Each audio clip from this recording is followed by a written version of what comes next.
seperti Engkau. Terima kasih ya Tuhan untuk pengorbanan-Mu di kayu salib yang sudah menyelamatkan kami semua.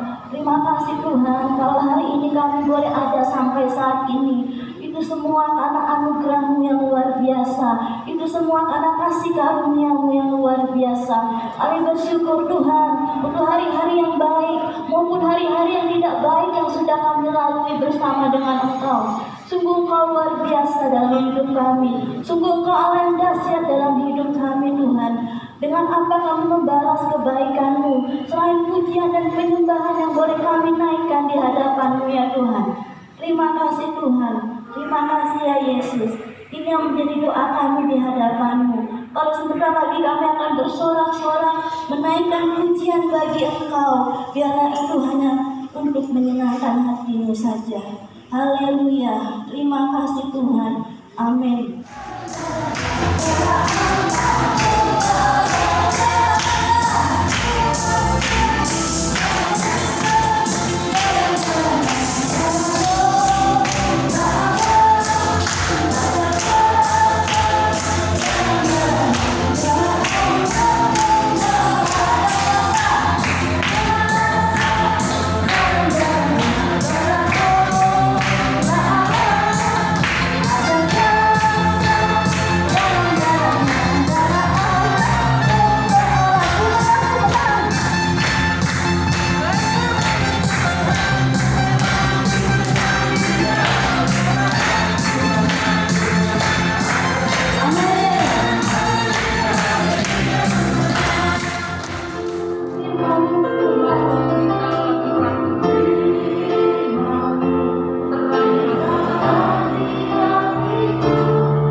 onsite pada pagi hari ini, itu semua karena kemurahan Tuhan. Hari ini kami diizinkan boleh memperingati kebangkitan Tuhan. Sungguh kami berterima kasih atas setiap hidup yang sudah kami miliki sampai hari ini. Kalau kami hari ini ada dalam keadaan yang baik, itu semua karena kemurahan Tuhan. Terima kasih Tuhan, murah setiap kami yang mendengar. Hanya di dalam nama Yesus Kristus Tuhan, semua percaya diberkati. Katakan, Tuhan gembalaku yang baik. Itu dimulai dengan Tuhan menuntun aku ke air yang tenang. Tuhan menyegarkan jiwaku, Tuhan membawa kepada rumput yang hijau dan sebagainya, sampai diakhiri ayat yang ke-6, bunyinya adalah kebajikan dan kemurahan belaka mengikuti aku seumur hidupku, dan aku akan diam dalam rumah Tuhan sepanjang masa. Nah, kalau kita lihat di dalam Yohanes 10 ayat 11 dikatakan seperti ini, bahwa Yesus itu adalah gembala yang baik. Gembala yang baik itu adalah yang memberikan nyawanya untuk domba-dombanya. Sinkron dengan Mazmur pasal 23 tadi, berbicara tentang gembala yang baik Itu yang memberikan nyawanya. Dan beberapa saat yang lalu kita sudah memperingati kematian Tuhan. Kita tahu bahwa Tuhan sudah memberikan nyawanya buat kita domba-dombanya. Dan juga Tuhan nggak cuma memberikan nyawanya, tapi ada satu kepastian ketika Yesus berkata 3 hari lagi akan bangkit. Dan hari ini kita memperingati kebangkitan Tuhan. Tuhan nggak cuma memberikan nyawanya, tapi Tuhan juga memberikan kepastian bahwa pengharapan kita di dalam Tuhan tidak pernah sia-sia. Yang setuju katakan amin. Artinya bukan cuma gembala yang baik ini memberikan nyawanya, tapi gembala yang baik ini juga menepati janjinya bahwa dia akan bangkit pada hari yang ketiga. Dan ini satu kepastian agar pengharapan kita tidak pernah sia-sia. Makanya pujian tadi berkata, sebab dia hidup ada hari esok, sebab dia hidup ku tak gentar. Terus dia pegang hari esok, hidup jadi berarti sebab dia hidup. Kalau kita cuma tahu Yesus berkorban mati, selesai sampai di sana, pengharapan kita nanggung. Tapi Yesus memberi satu kepastian bahwa pengharapan kita nggak pernah sia-sia. Ada hari depan yang Tuhan pegang. Nah, kalau kita lihat di dalam Mazmur pasal 23 ayat yang ke-6, saya akan ambil di sana. Ada kepastian apa? Ketika kita tahu hari ini kita memperingati kebangkitan Tuhan, itu kepastian apa yang kita dapat? Saya ingin menyampaikan 2 hal saja. Yang pertama, di dalam Mazmur 23 ayat 6 yang pertama yang A, dikatakan kebajikan dan kemurahan belaka mengikuti aku seumur hidupku. Kebajikan dan kemurahan belaka mengikuti aku seumur hidupku. Ada beberapa pandangan pada saat Mazmur 23 ini kapan ditulisnya? Saat sedang apa Mazmur 23 ini ditulis? Karena Mazmur ini berbicara tentang bagaimana Daud mencurahkan isi hatinya. Nah, di dalam Mazmur pasal 23 ini ada beberapa pandangan. Kalau pandangan dari salah satu berkata gini, ketika Mazmur 23 ini ditulis, yaitu pada saat Daud ini sedang mengucap syukur. Kenapa? Karena dia sudah dibebaskan dari Saul, dia sudah terlepas dari kejaran Absalom anaknya. Dia ini sedang mengucap syukur. Tuhan ini loh gembala yang baik, yang menuntun aku dan sebagainya tadi. Makanya dia menulis Mazmur 23. Tapi teolog yang lain berkata, justru ketika Daud dikejar oleh Absalom, di tengah-tengah dia dikejar oleh Absalom anaknya, pemberontakan anaknya Absalom, itulah Daud menulis Mazmur 23 ini. Dia ingin menguatkan hatinya bahwa kebajikan kemurahan Tuhan itu akan mengikuti aku. Tapi di sisi yang lain ada yang berpandangan seperti ini. Daud menulis ini saat dia justru ketika masih menggembalakan kambing domba. Dia ingin umpamakan dianya ini sebagai dombanya dan Yesus Tuhan itu sebagai gembalanya. Ada beberapa pandangan itu. Tapi yang ingin saya garis bawahi bukan masalah kapan ini ditulis, tapi yang jelas ada kepastian apa? Kebajikan dan kemurahan Tuhan akan mengikuti kita seumur hidup kita.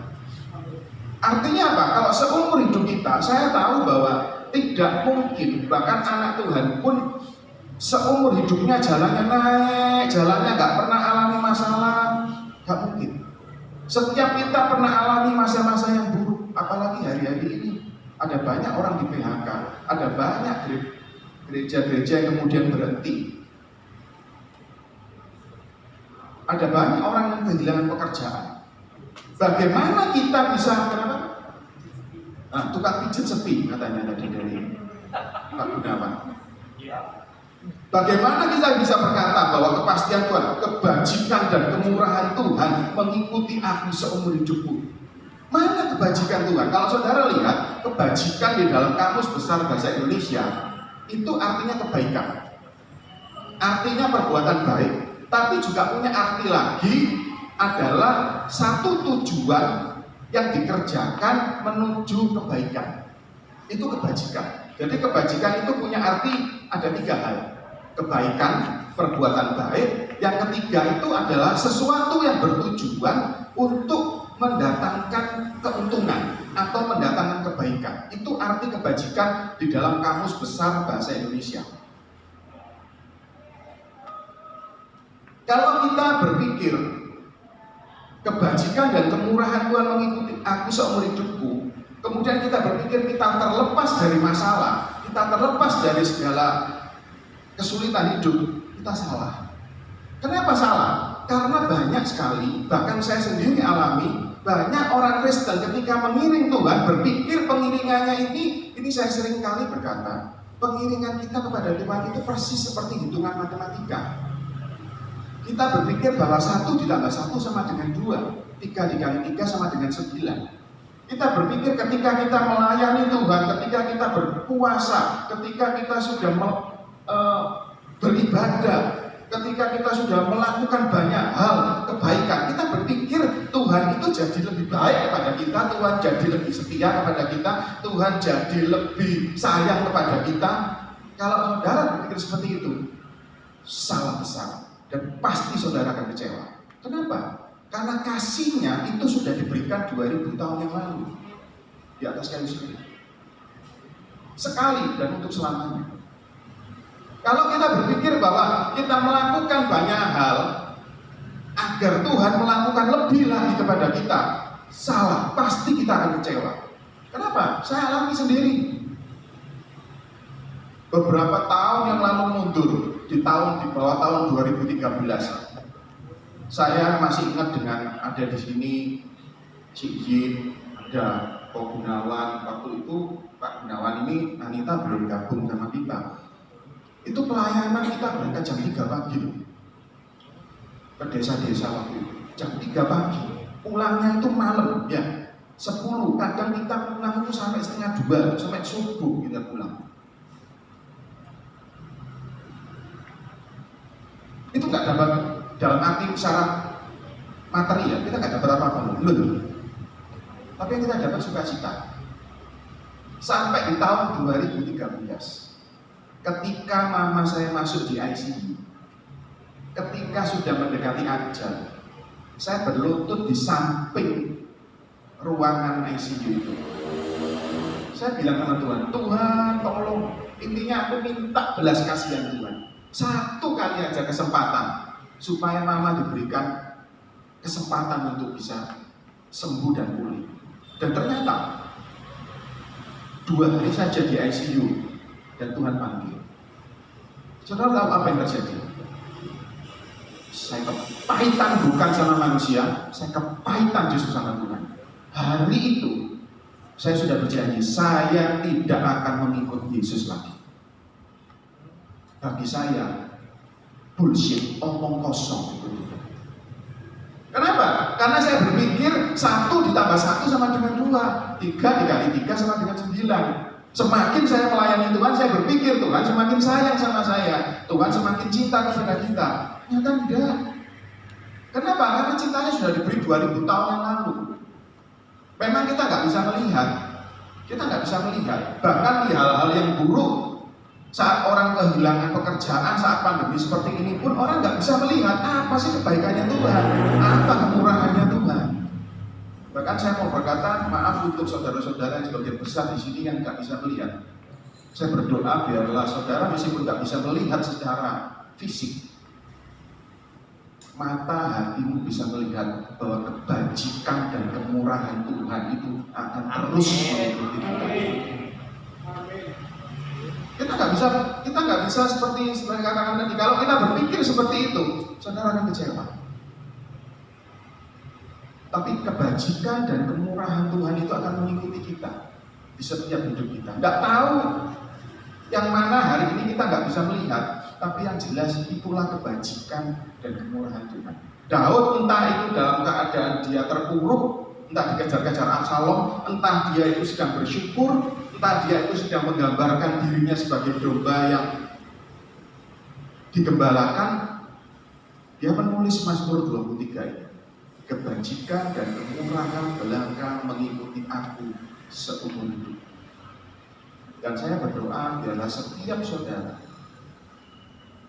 setiap kita bisa melihat bahwa kebajikan dan kemurahan Tuhan itu mengikuti kita. Kebajikan dan kemurahan Tuhan itu tidak peduli entah saudara dalam keadaan yang buruk, entah saudara dalam keadaan yang baik. Ada kepastian firman Tuhan, kebajikan dan kemurahan belaka akan mengikuti aku. Itu kepastian.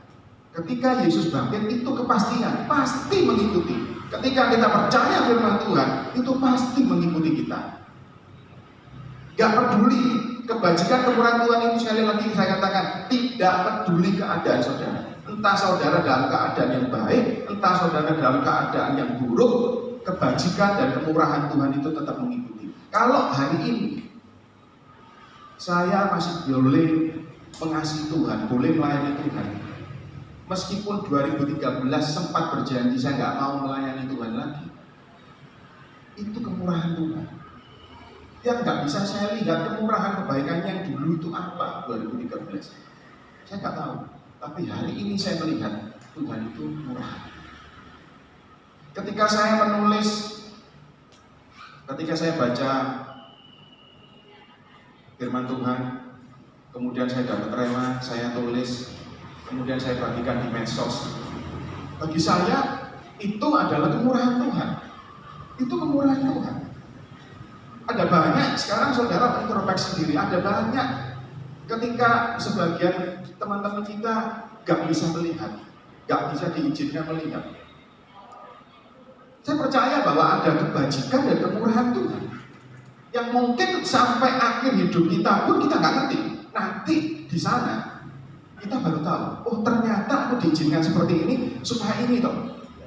Mungkin kita nggak bisa selami hari ini, tapi yang jelas kebajikan dan kemurahan Tuhan itu pasti mengikuti kita. Yang percaya katakan amin. Yang kedua, bagian yang kedua dikatakan gini, dan aku akan diam dalam rumah Tuhan sepanjang masa.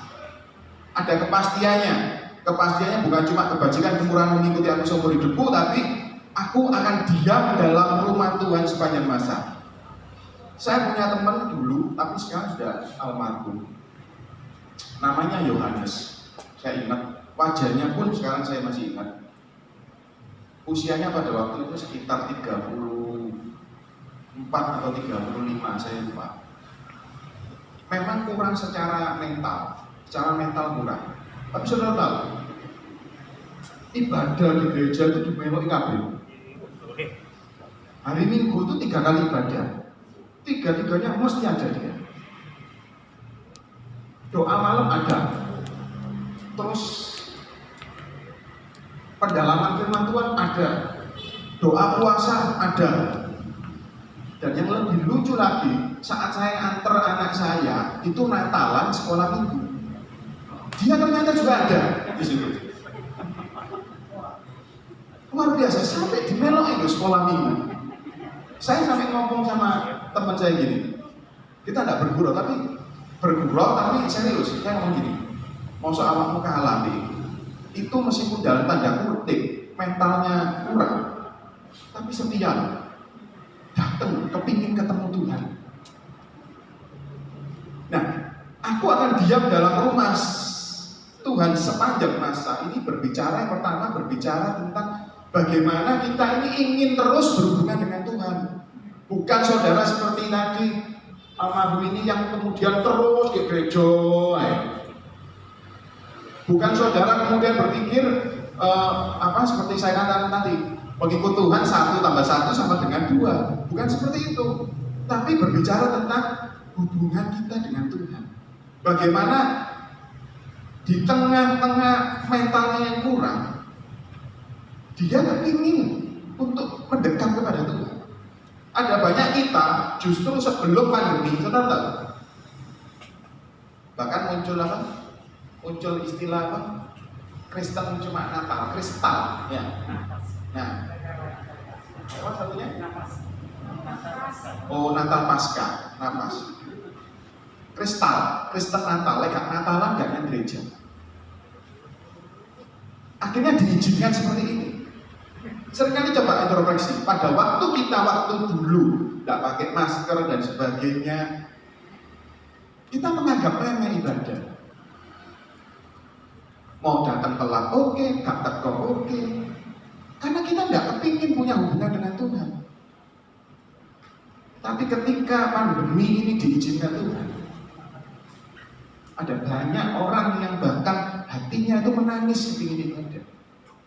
Ada banyak teman-teman yang ngomong, tetap gak bisa mengalahkan omset.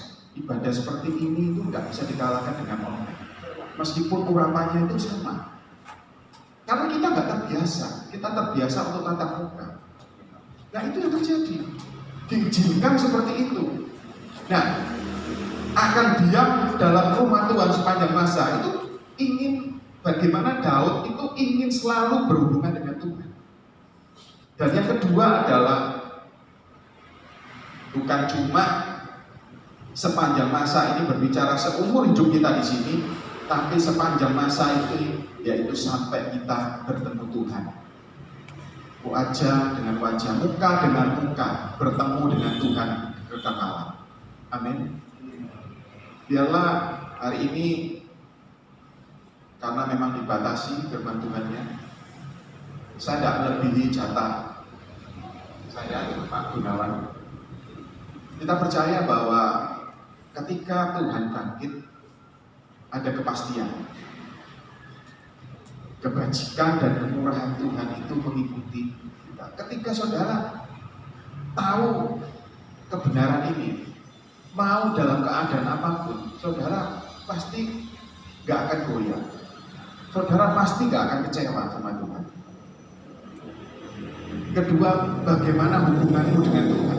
Saya tambah sedikit, bagaimana saudara menyiapkan waktu gak cuma beribadah. Saudara siapkan waktu untuk berdoa. Saudara siapkan waktu untuk baca firman. Saya ngomong sama teman saya kalau gak baca firman hari ini, firman jatahnya saya itu 3 pasal. Jadi kalau hari ini luput, besok ijolnya 6 pasal. Kalau luput lagi, berarti nanti hari ketiga 9 pasal. Sampai belenger-belenger dan ngantuk. 9 pasal kalau telat gitu. Jadi satuan dulu awalnya seperti itu, tapi sekarang enggak. Karena sudah terbiasa kalau enggak baca jadi enggak enak. Jadi satu keharusan, kepingin untuk baca. Saya juga ngomong sama teman di sini datang. Saya ngomong seperti ini, ketika kita berdoa itu berbicara tentang apa? Kerinduan kita sama Tuhan, hubungan kita dengan Tuhan. Ketika saya berdoa, yang saya doakan pertama kali, kira-kira kalau saudara siapa? Pertama kali siapa? Keluarga. Salah. Saya ketika berdoa pertama kali, yang saya doakan adalah bangsa ini. Saya berdoa untuk negeri ini. Kemudian yang kedua, saya berdoa untuk siapa? Saya berdoa untuk kota Malang. Yang ketiga saya berdoa tempat kota di mana saya bekerja. Yang keempat saya berdoa untuk, mungkin teman saya enggak. Keempat saya berdoa untuk orang-orang yang tidak menyukai saya. Bahkan kalau orangnya itu ingat, saya sebut namanya. Meski becek no. Mesti becek no. Tetap tak sebut. Tuhan berkati. Loh gak cuma doakan loh, berkati. Berkati orang ini, tak sebut A, B, C. Yang kelima, doakan siapa? Bukan saya juga. Yang kelima saya doakan itu orang-orang yang menyakiti kamu. Saya doakan satu-satu, A, B, C. Berkati dengan limpah. Yang keenam, saya berdoa untuk siapa lagi? Saya berdoa untuk pegawai saya. Saya berdoa untuk pabrik di mana saya berhubungan. Saya berdoa untuk kesehatan. Yang ketujuh, baru saya berdoa untuk kamu keluarga. Dan yang kedelapan, baru saya lagi juga berdoa untuk orang-orang yang punya masalah. Kalau saudara punya kerinduan kepada Tuhan, saudara pasti tidak akan berpikir untuk hidup saudara sendiri. Daud menulis ini supaya setiap saudara dan saya belajar dari Daud. Dia tahu dengan persis bahwa kebajikan dan kemurahan Tuhan mengikuti dia seumur hidupnya, dan aku akan diam dalam rumah Tuhan sepanjang masa. Hari ini pastikan setiap saudara tahu, seperti saya katakan tadi, kebajikan dan kemurahan itu akan mengikuti kita. Tidak peduli entah saudara dalam keadaan baik atau buruk, saudara percaya kebajikan kemurahan Tuhan itu pasti mengikuti kita. Yang kedua, biarlah kita punya kerinduan untuk membangun hubungan dengan Tuhan. Karena kita nanti akan diam di dalam rumah Tuhan. Bukan cuma di rumah ini aja, bukan cuma di rumah gereja ini aja, tapi nanti di kekekalan. Itulah yang sepanjang masa. Amin. Mari kita tutup dengan satu pujian. Mari kita semua bangkit berdiri. Ku bersyukur Tuhan, sebab kasih setiamu di dalam hidup. Ku bersyukur, ku bersyukur Bapa, ku bersyukur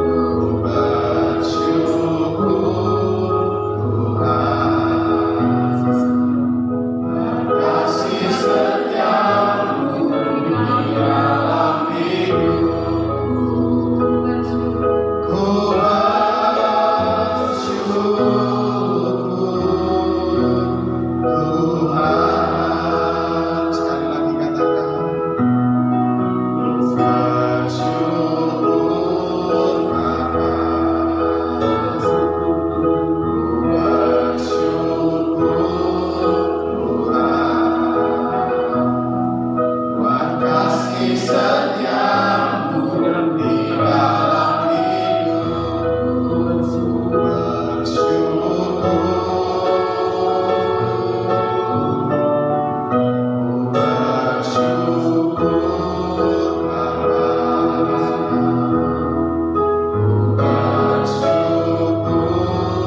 ku bersyukur Tuhan, sebab kasih setiamu di dalam hidup.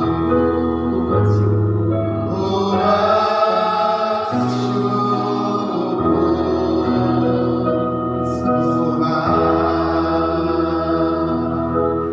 Sungguh kami bersyukur Tuhan, kami boleh memperingati kebangkitan Tuhan. Ada satu hal yang kami mengerti hari ini, kami mau bersyukur. Seperti halnya Daud ya Tuhan, kami percaya bahwa kebajikan dan kemurahan Tuhan itu akan mengikuti kami seumur hidup kami. Itu jaminan kepastian yang sudah Kau berikan. Tidak peduli keadaan kami buruk ataupun baik, entah di dalam ucapan syukur ataupun di tengah malapetaka Tuhan. Biarlah dari setiap kejadian kami mau berkata Tuhan bahwa kebajikan dan kemurahan Tuhan tetap mengikuti kami. Mungkin hari ini kami tidak bisa melihat kebaikan Tuhan, tapi kami percaya bahwa segala hal Tuhan, Engkau turut bekerja mendatangkan kebaikan. Bahkan di saat-saat pandemi seperti ini, di saat ketika ada banyak bencana di sekeliling kami Tuhan, kami percaya bahwa Allah turut bekerja di dalam segala hal mendatangkan kebaikan. Kami percaya Tuhan sekali lagi kebajikan-Mu, kebaikan-Mu mengikuti kami, kemurahan-Mu mengikuti kami seumur hidup kami. Kami tidak peduli dengan keadaan kami Tuhan, entah keadaan kami buruk ataupun baik. Yang kami percaya Tuhan selalu menyertai kami. Dan kami Tuhan akan diam dalam rumah Tuhan sepanjang masa. Bukan cuma ketika kami rindu untuk membangun hubungan, kami berdoa, berfellowship dengan Tuhan, kami membaca firman, kami beribadah. Tapi kami percaya Tuhan, kami rindu untuk terus Tuhan berjumpa dengan Tuhan, muka dengan muka sampai kami bertemu di kekekalan. Terima kasih Bapa. Terima kasih untuk kepastian-Mu atas kebangkitan-Mu atas hidup kami. Terima kasih Bapa. Biarlah setiap kami yang mendengar kebenaran ini, kami boleh percaya sekali lagi bahwa Engkaulah Gembala yang baik, yang bukan saja memberikan nyawamu untuk kami Tuhan, tapi Engkau memberi kepastian bahwa pengiringan kami, bahwa pengharapan kami tidak pernah sia-sia. Hanya di dalam nama Yesus Kristus Tuhan semua diberkati, katakan amin. Terima kasih, Tuhan Yesus memberkati.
Bapa, kami sangat bersyukur setiap kasih dan kebaikan yang tercurahkan kepada kami semua hari lepas hari di dalam kehidupan kami pribadi lepas pribadi.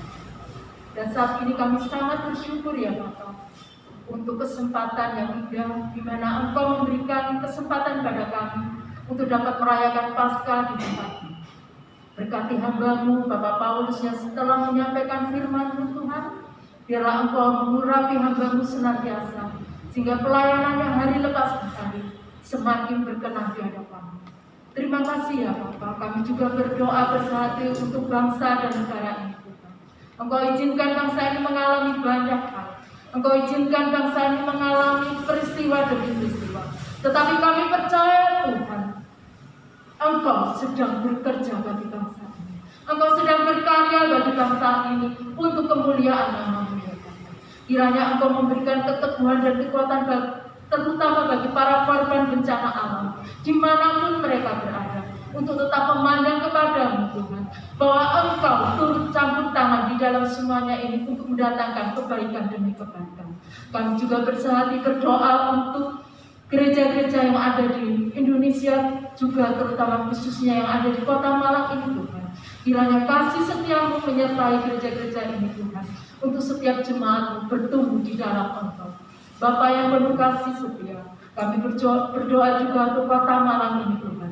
Engkau memberikan damai sejahtera membuat Kota Malang ini ya Bapa, supaya kota ini Tuhan senantiasa menjadi kota yang berkenan di hadapan-Mu Tuhan. Nama-Mu juga senantiasa dimuliakan di kota Malang ini Tuhan.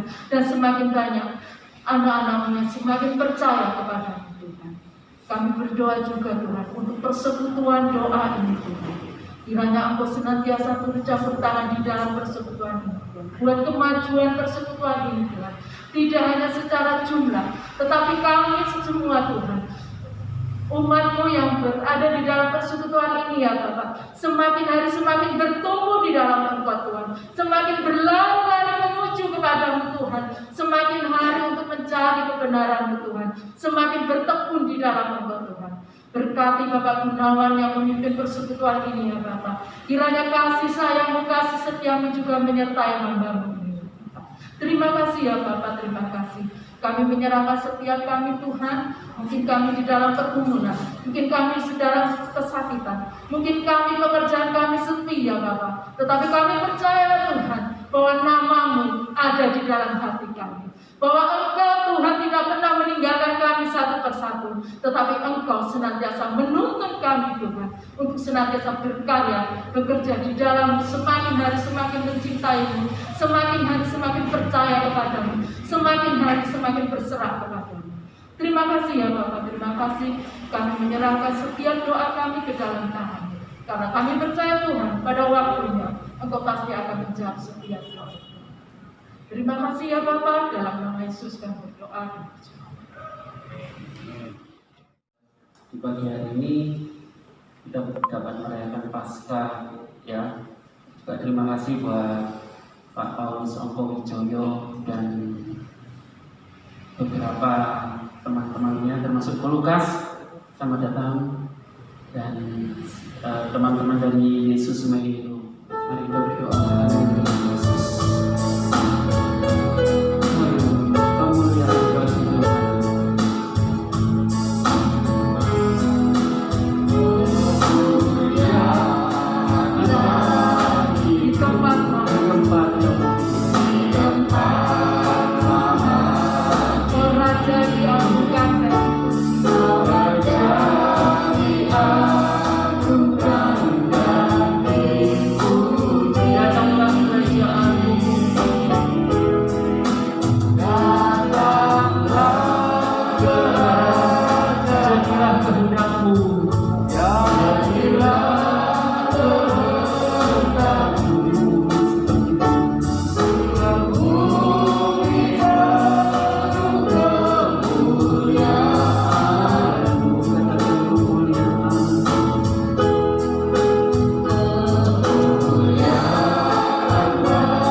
Umat-umat Tuhan yang mengalami berkebutuhan khusus tunanetra Tuhan dapat mengadakan ibadah perayaan Paskah di tempat ini Tuhan. Kami mengucap syukur Bapa, Engkau berkati hamba-hamba-Mu yang sudah menyediakan Tuhan, baik tempat, makanan, minuman Tuhan. Engkau memberkati hamba-hamba-Mu Tuhan, dan Engkau kembalikan 30, 60, bahkan 100 kali lipat Tuhan. Kami percaya Tuhan, berkat-berkat daripada Allah itu Engkau curahkan bagi hamba-hamba-Mu yang sudah menyediakan tempat bagi kami. Terima kasih Tuhan. Sebentar kami akan pulang untuk berkati kami Tuhan, dan kami siap menerima berkat daripada Allah Bapa. Kasih sayang oleh Tuhan Yesus Kristus, persekutuan penghiburan oleh Roh Kudus mulai hari ini bahkan sampai selama-lamanya. Di dalam nama Tuhan Yesus Kristus kami tutup ibadah kami. Haleluya. Amin. Tuhan memberkati.